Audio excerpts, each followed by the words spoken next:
دا یو ورو سوال کړی دی وی ما ته مختصر هغه عذرونه بیان که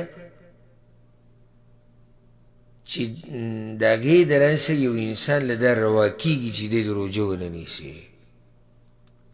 یعنې هغه کم عذرونه دي چې د هغې د لاسه د یو مسلمان دپاره دا جایز وي چې دی روژه ونه نیسي شپږ عذره دي دا مختصر یاد کوي شپږ عذره دي اولنې المرض بیماری عذر دی سره د هغه تفصیل نه چې هغه موږ په نورو ځایونو کې هم بیان کړی دی او لږ ساعت مخکې هم بیان شو ځکه چې بیماري به په څو قسمه ده په دوه قسمه ده یوه وقتي طور او یوه اوږده وقتي طور بیماري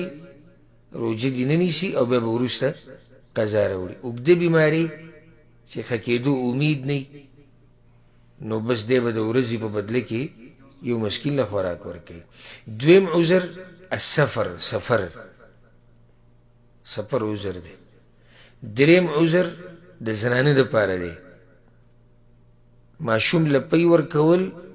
یا په خېټه باندې د حمل جوړېده دا دریم عذر د چا دپاره دی زنانو دپاره دی ماشوم له پی ورکول یا په خېټه باندې د حمل جوړېده څلورم عذر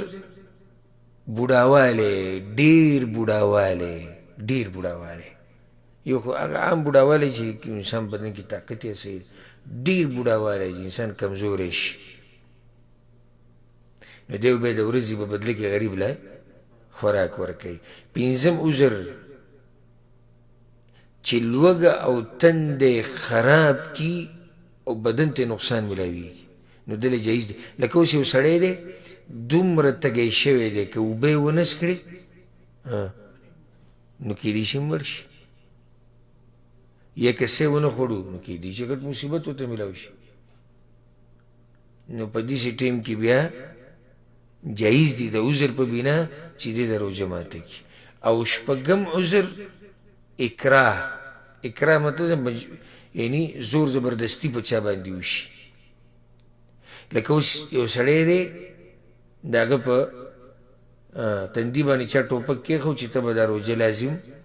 ماتې نو دا د لپاره عذر دی ځکه چې هلته نه ماتې وجني نو څه عذره شو شپږ کم او سفر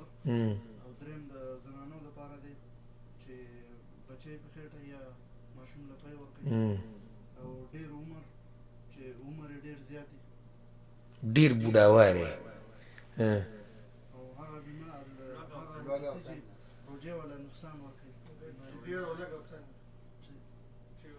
ته خطا شو ته څه پنځم څه چې بیمار شي روژې والا ته بیمار و ته په اولنی عذر ذکر نه کړو بیماري هغه لوږه او تنده چې انسان د نقصان ورکوي داسې درجې ته ورسي بیا به دی معذوري او بیا اخرنی چې چا باندې زور زبردستي وشي اکراه